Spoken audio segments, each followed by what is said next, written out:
Sufyan bin Abdullah bin Abdullah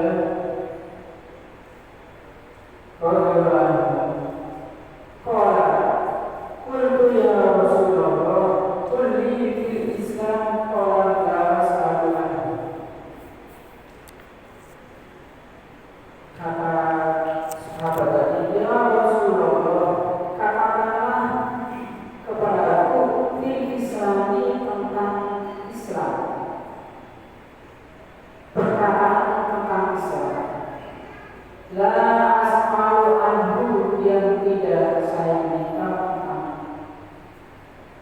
masalah Islam, kecuali apa? Qul amantu billahi tsumma istaqim. Katakanlah, kata Nabi, amantu billah, berimanlah kepada Allah, wastaqim, dan istiqomah. Jadi setelah kita beriman kepada Allah, dilanjutkan iman itu kita harus istiqomah. Jadi bukan kita hanya mengatakan iman aja kalau kita nggak menjalankan atau nggak istiqomah. Karena dua-duanya ini penting. Buat apa kita iman tapi kita nggak menjalankan apa atau amal-amalnya dan iman istiqomah. Tapi kita nggak istiqomah dalam menjalankan ibadah. Ini penting istiqomah. Seperti kita sholat imam, kalau kita nggak istiqomah, ya kita sering ditunda, sering kita ditinggalkan. Makanya penting yang namanya istiqomah dalam kehidupan sehari-hari. Begitu juga sama kita beriman kepada Allah, kepada Al-Quran, tapi kita nggak istiqomah dalam membaca Al-Quran. Hanya kita mengimani, tapi kita nggak istiqomah dalam mengamalkan atau membaca Al-Quran. Karena al-istiqomah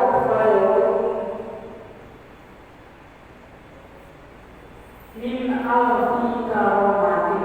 Istiqomah itu lebih baik dari 1000 karomah, 1000 kemuliaan, 1000 kehormatan. Itu lebih baik dari istiqomah. Bapak Ibu yang dirahmati Allah Subhanahu wa taala. Makanya kata kami, walaupun kita telah berdoa sedikit-sedikit, asal kita istiqomah melanggar dalam mengamalkan ibadah. Bapak Ibu yang dirahmati Allah Subhanahu wa taala, rupanya akan saya baca hadis, satu hadis.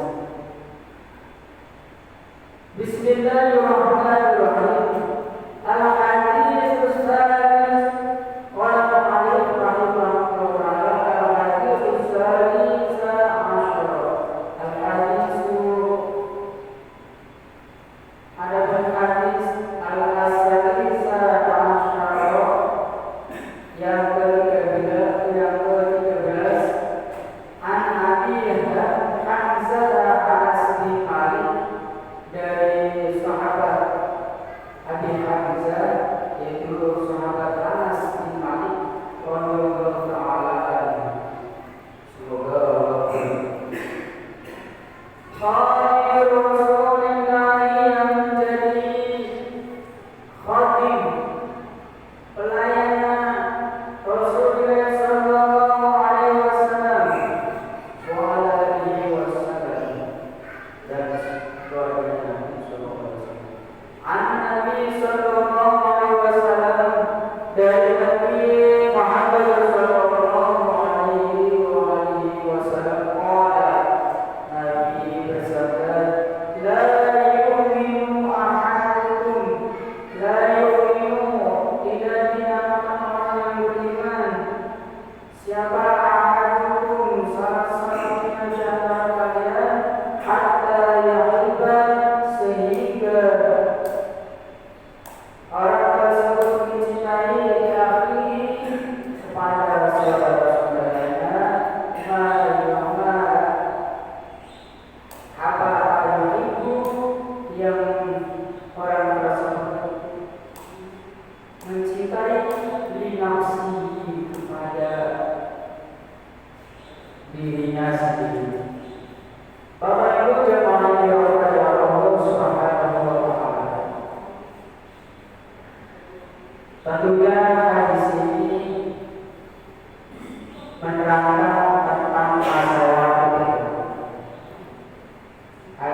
sahabat Anas itu adalah termasuk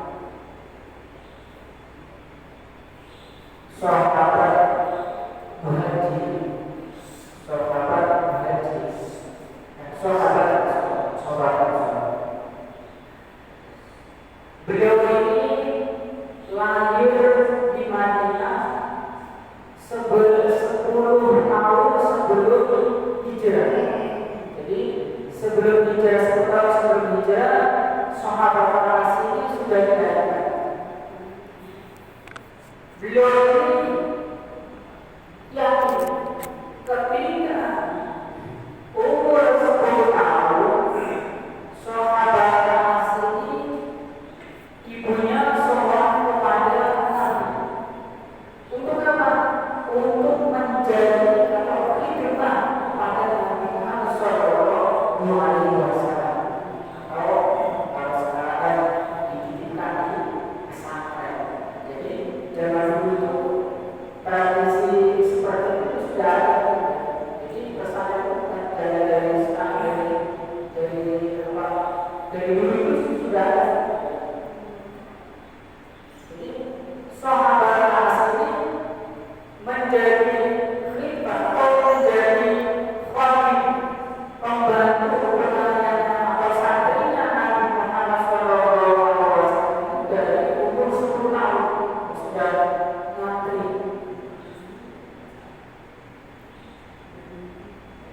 Makanya perawi yang paling banyak beriwayat, sahabat yang paling banyak beriwayat adalah sahabat Anas. Kurang lebih 2000 hadis yang diriwayatkan oleh sahabat.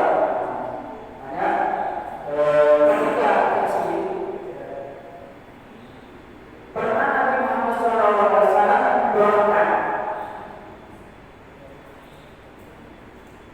ya Allah, doa atau ya Allah, berilah kekayaan atau harta dan keturunan. Makanya termasuk sahabat Anas ini adalah sahabat yang kaya, punya banyak keturunan. Termasuk sahabat Anas ini banyak keturunan. Kurang lebih itu 80 keturunan. Dan termasuk sahabat yang umurnya panjang.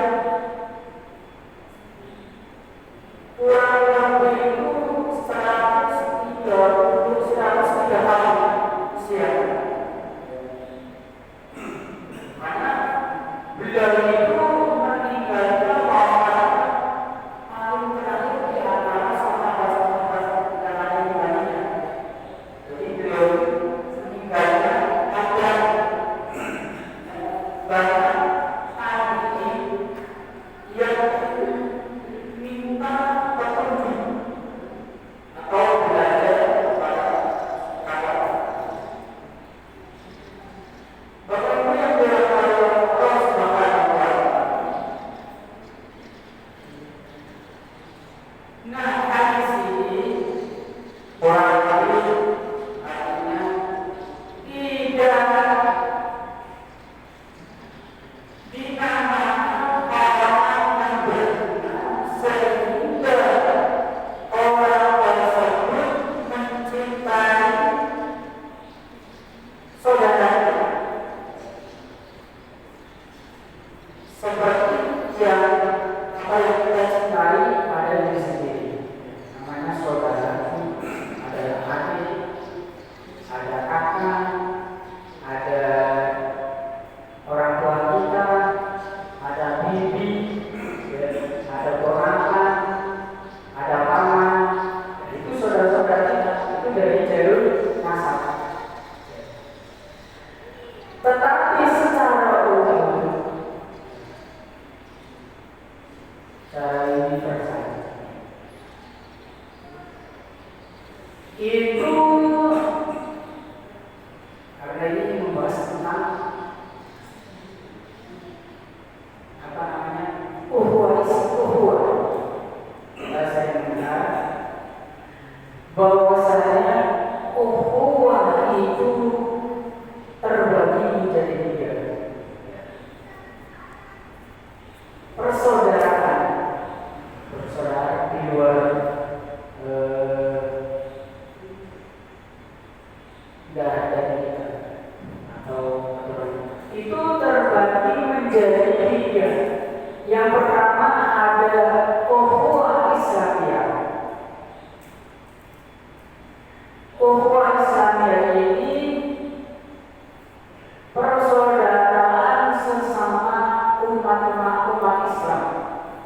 yang sesuai dengan akidah kita,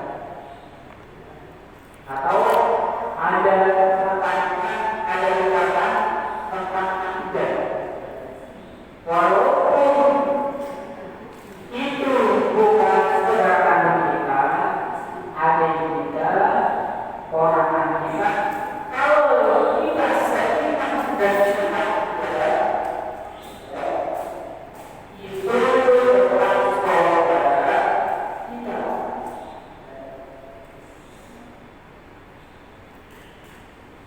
Walaupun itu berbeda pandangan, seumpama kita berbeda,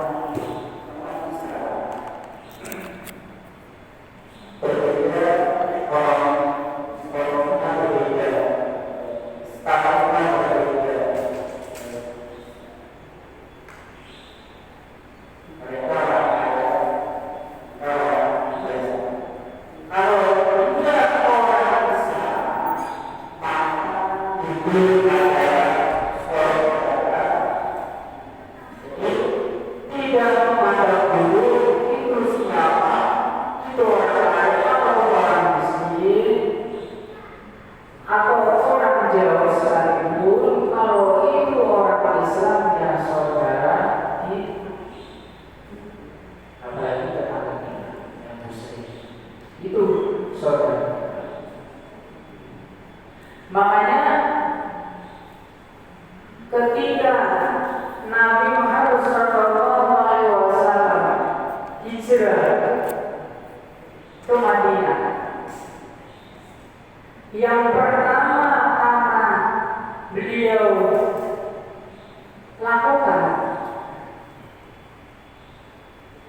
itu apa? Mempersatukan sahabat muhajirin dan sahabat Ansor. Itu mempersatukan, ya. Yang pertama dilakukan ketika tiba di Madinah itu apa? Mempersatukan umat Islam antara sahabat muhajirin dan sahabat Ansor. Karena apa? Supaya tidak terjadi konflik. Kita tahu kalau orang pendatang, biasanya kita dari kampung ke Jakarta ke pendatang pergi ke kota, biasanya kan suasananya berbeda.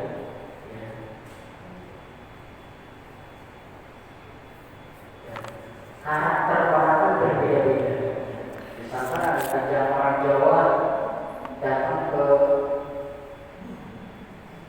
daerah yang enggak cocok dengan bahasa kita, semua itu kan karena terjadi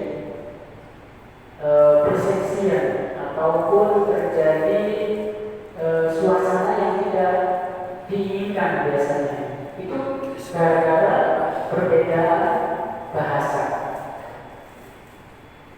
Ada yang keras, ada yang ngomongnya halus.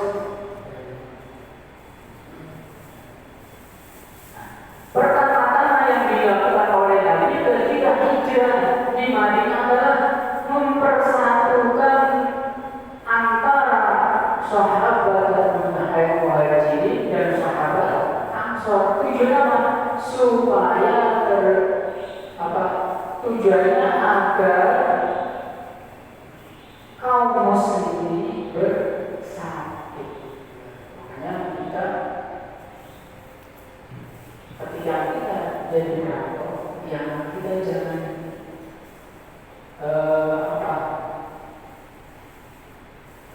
terlalu keras juga. Istilahnya sombong, karena kita itu kan tanahnya orang atau wilayahnya orang. Memang kita kaya, punya jabatan, ketika kita merantau atau tiba datang di wilayah yang berbeda, ya kita sikap kita itu ya paling enggak kita harus sopan, ya. nggak boleh sombong. Ini yang dicontohkan oleh Nabi. Jadi Nabi itu ketika datang ke ibadah itu nggak langsung membangun nggak langsung menyatukan dulu, baru beliau membangun masjid supaya nggak terjadi konflik atau permusuhan di antara umat Islam.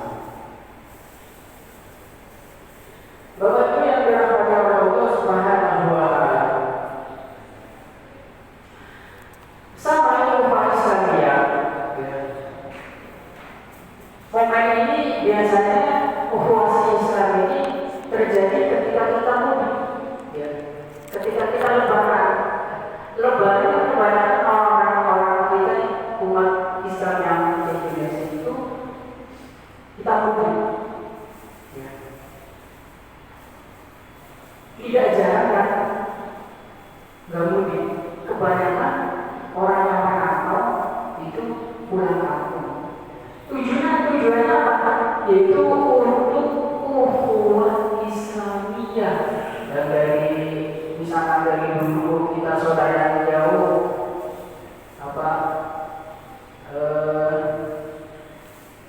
komunikasinya ataupun ya kurang silaturahminya kurang, itu ketika hari raya Idul Fitri atau kita menjelang hari raya Idul Fitri itu biasanya kebanyakan kita mudik. Tujuannya apa? Silaturahmi sekaligus kita memperkuat ukhuwah Islamiyah. Walaupun kita terpaksa nggak ada tujuan apa? Ukhuwah Islamiyah, memperkuat, menjalin hubungan persaudaraan antara umat Islam. Ini ada halal suhal,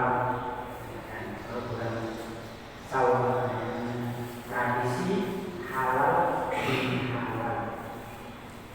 Kenapa harus ada ukhuwah Islamiyah? Karena penting bagi umat Islam jika tali silaturahmi tidak diperkuat dengan ukhuwah Islamiyah, maka akan terjadi yang namanya Islam dan nilai-nilai Islam akan turun. Bapak Ibu yang dirahmati Allah Subhanahu wa Ta'ala, ukhuwah Islamiyah ini pernah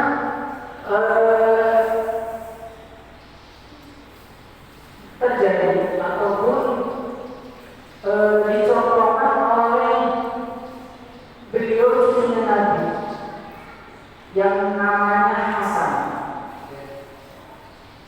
Hasan adalah cucu yang pertama Nabi Muhammad SAW. Beliau ini menjadi khalifah pengganti ayahnya yang namanya Sahabat Ali. Ketika Sahabat Ali meninggal, maka estafet khalifah seterusnya atau pengganti Sahabat Ali adalah putranya yang bernama Hasan. Nah, Hasan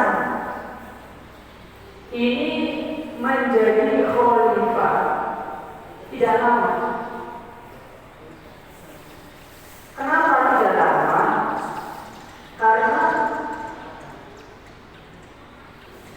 dinamika politik waktu itu, suasana politik saat itu tidak stabil. Dari sahabat Muawiyah Abi Sufyan itu ingin menguasai. Nah, karena kondisi ini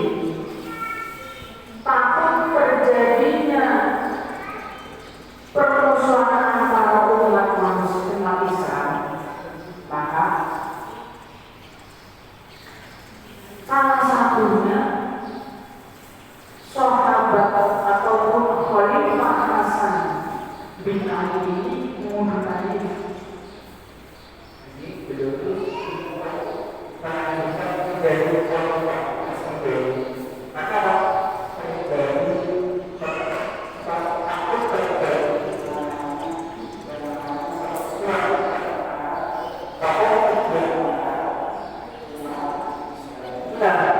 kehebatan kemuliaan beliau ketika ada walaupun beliau pejabat beliau besar karena ini untuk menjaga rumah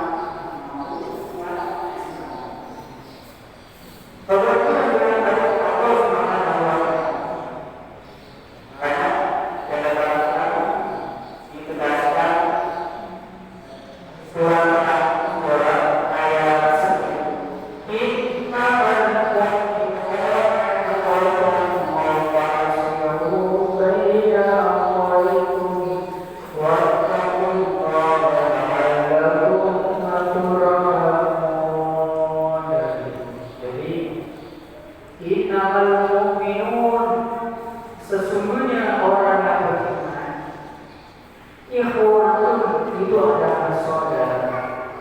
Fa'aslihu baina akhwaikum, maka perbaikilah, perbarusilah saudara-saudara kalian. Wattaqullaha, dan bertakwalah, la'allakum turhamun, supaya agar kalian mendapat kasih sayang dari Allah Subhanahu.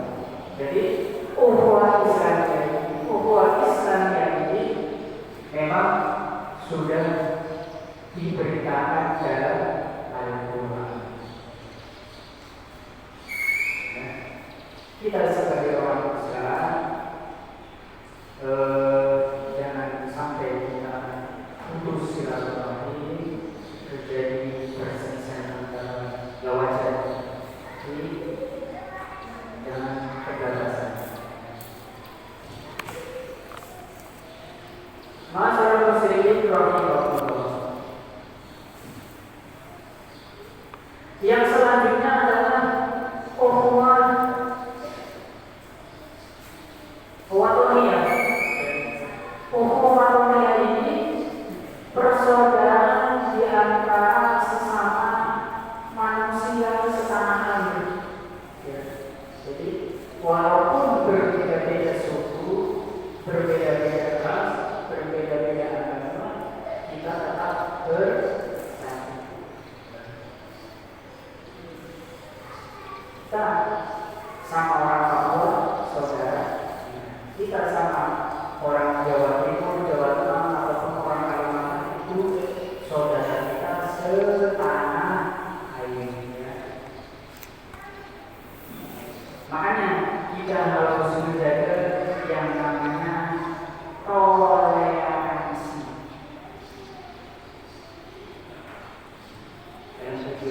Dalam kehidupan kita dalam berbangsa dan bernegara itu ada yang namanya toleransi, sikap toleransi, saling membantu, gotong royong. Itu dalam kehidupan kita di masyarakat. Nah, apapun itu orangnya, orang Islam atau Muslim, kalau itu setanah, sebangsa, itu kita harus saling menjaga, tanamkan rasa toleransi, empati, dan lain sebagainya. Bahkan bukan itu tanamkan rasa nasionalisme, kebangsaan kita. Kita sebagai bangsa Indonesia harus menjaga bangsanya sendiri, tidak saling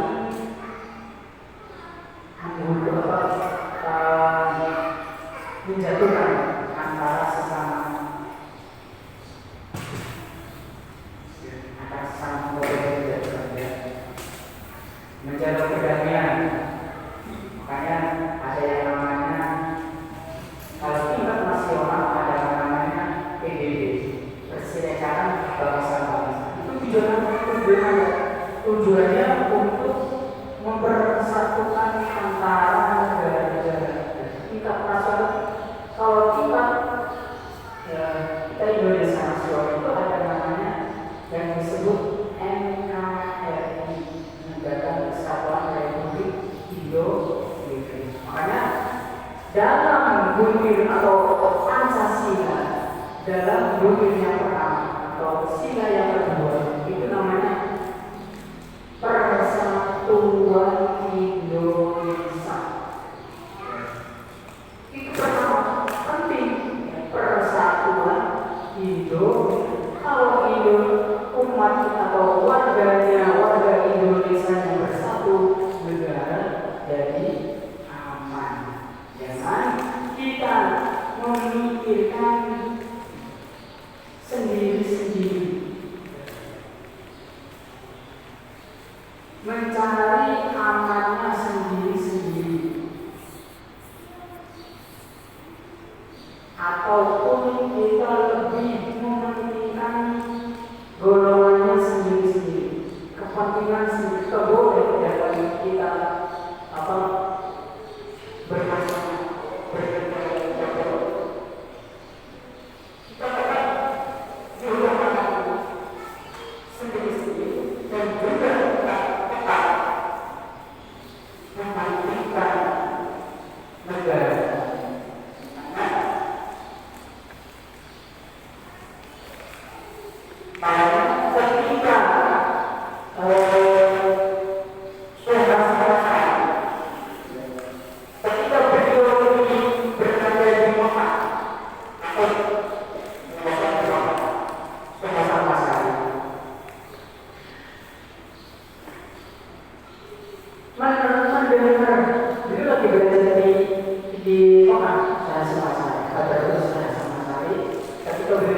Sedang belajar di Madinah atau di Mekah, mendengar negara kita ini sedang dijajah.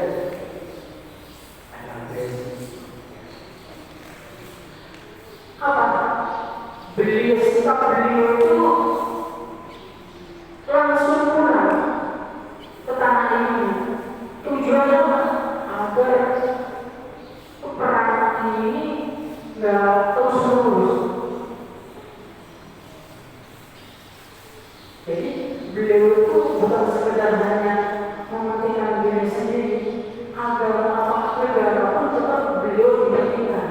Buktinya beliau ketika sedang di luar negeri ada peperangan di negaranya, beliau itu langsung pulang membela negaranya.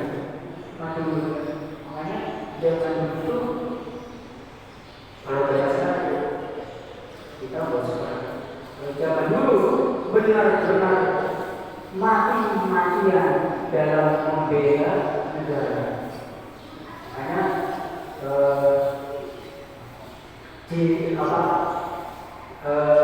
sehat kesempatan itu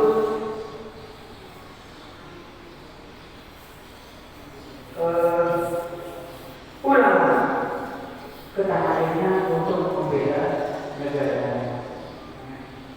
Bapak Ibu yang dirahmati Allah Subhanahu, makanya kita sebagai generasi-generasi sekarang ini kita tidak boleh merusak ataupun merusak ataupun kita tidak mau berjuang, tidak mau membela negaranya sendiri. Karena termasuk salah satu ukhuwah wataniyah ini merupakan sebagian dari gimana kita dulu-dulu menjelaskan membela tanah air adalah sebagian dari iman. Itu yang kedua. Para seorang muslimin, jangan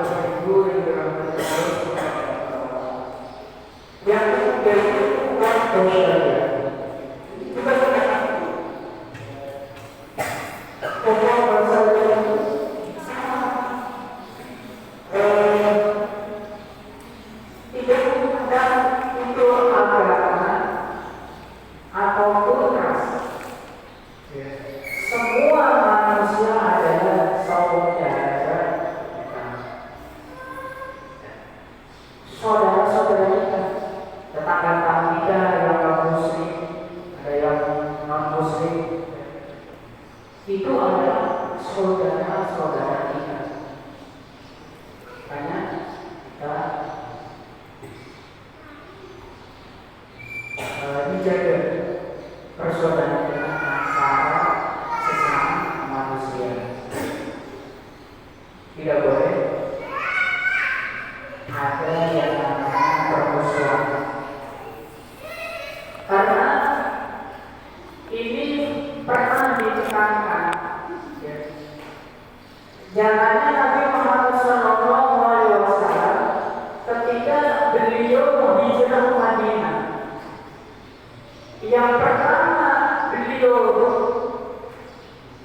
lakukan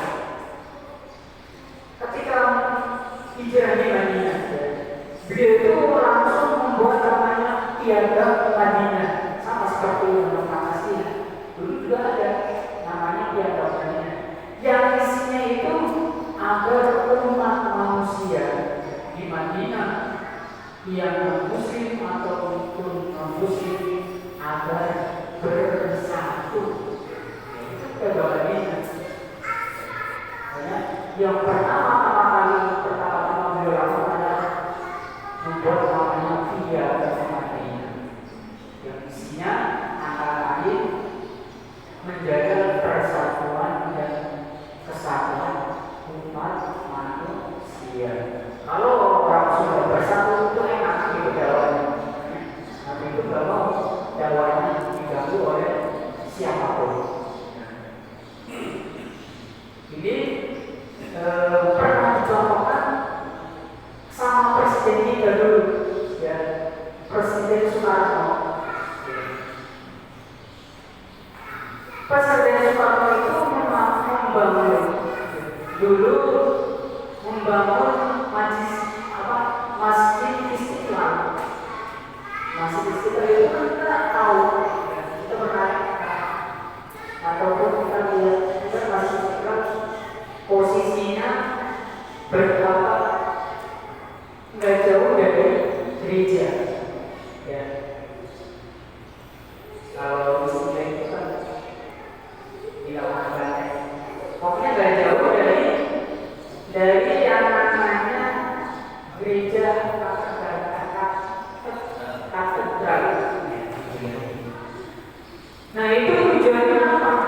Jadi tujuannya pemimpin dulu itu agar umat manusia antara agama yang ini dan agama yang lain itu bersatu.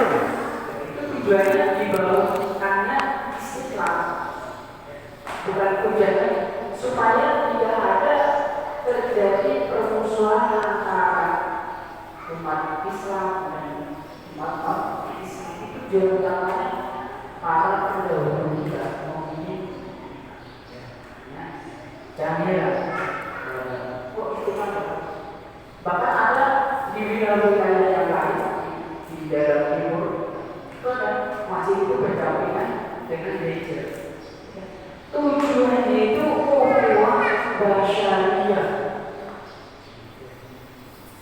persaudaraan antara umat manusia.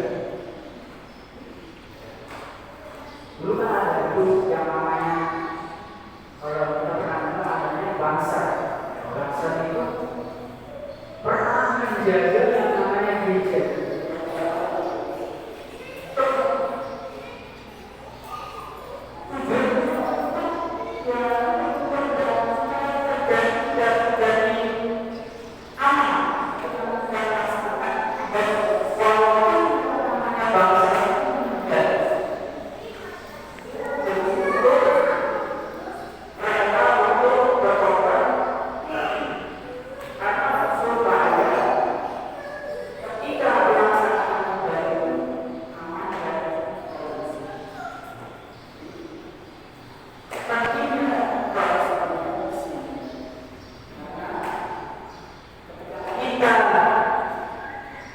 Beribadah, melakukan amalan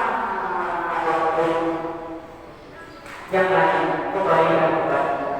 Kalau situasinya tidak kondusif, situasi negara kita atau lingkungan kita enggak aman, ya kita ketika kita melaksanakan ibadahnya kurang tenang. Makanya perlunya namanya Islam. Seperti yang seperti apa yang tadi dicontohkan oleh Nabi ketika saja. Yang pertama dilakukan adalah ukhuwah Islamiyah, ukhuwah wadawiyah dan ukhuwah basyar, agar beliau tidak beribadah atau berdakwah merasa nyaman, aman, kondusif, tidak ada gangguan dari ya. Kita sebagai warga negara yang baru, mari kita jaga persatuan dan kesatuan antara manusia. Wassalamualaikum warahmatullahi wabarakatuh. Nah, hadis ini juga memberikan penjelasan tentang cinta kita kepada saudara.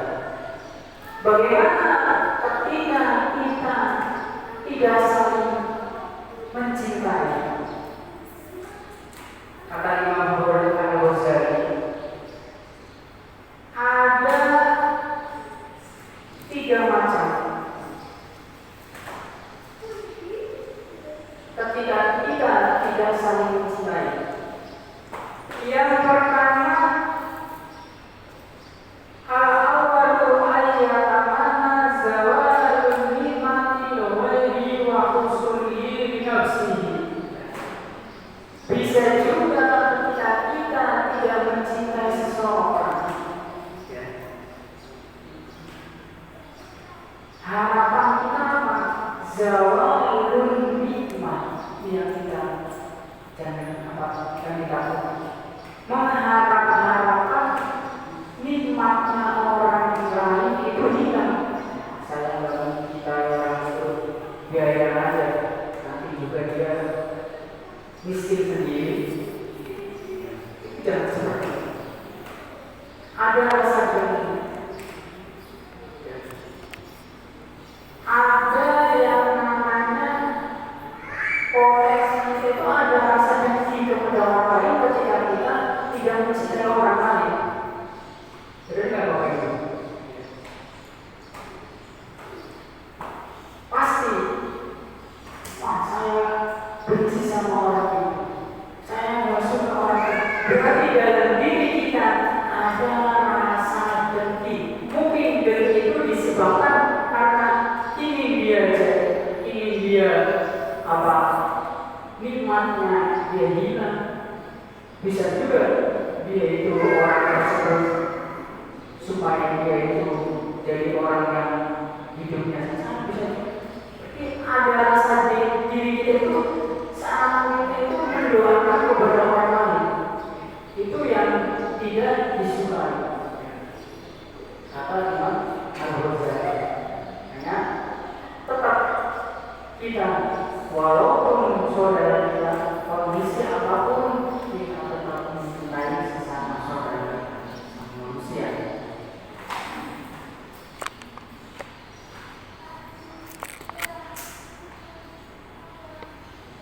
Itu yang wasani ayat zawalan wa illa suluh. Kata Imam Ghazali bahwa ketika kita tidak mencintai orang tersebut, mungkin kita di samping kita mengharapkan dengki kita kepada orang lain, kita ingin menguasai hartanya. Bagaimana harta dia saya bisa ambil? Bagaimana warisan kita itu bisa saya kuasai?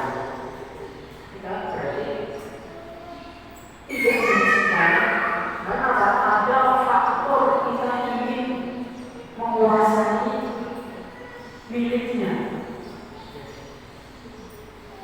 Dia kita ingin menguasai harta kita. Boleh.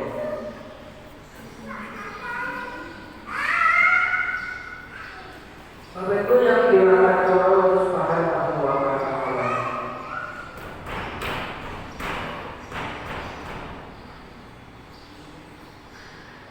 Akan mempelajari yang asal itu adalah yang mana sebagaimana anggota berarti Rabu bertimau alaihi firhadi beriman istilahnya mempelajari ketika kita tidak mencintai orang lain, bisa juga kita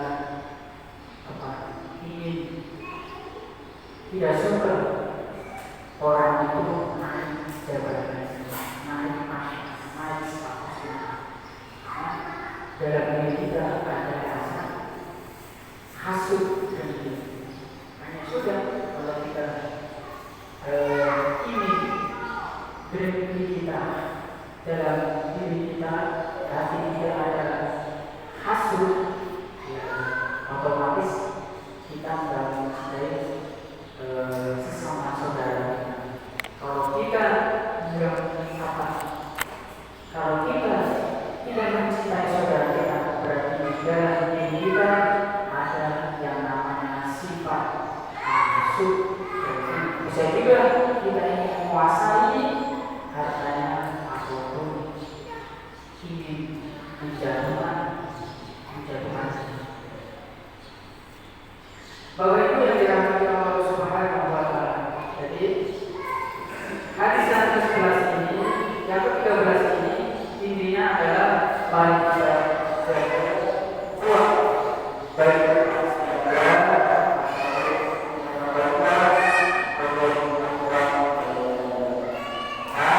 ini sangat bahkan ditekankan dalam Islam. Bapak Ibu yang dirahmati Allah Subhanahu wa Ta'ala, ya, yang bisa saya sampaikan. Al-hadits Rabi Asyara wallahu a'lam bishawab. Mudah-mudahan apa yang saya sampaikan bermanfaat khususnya sendiri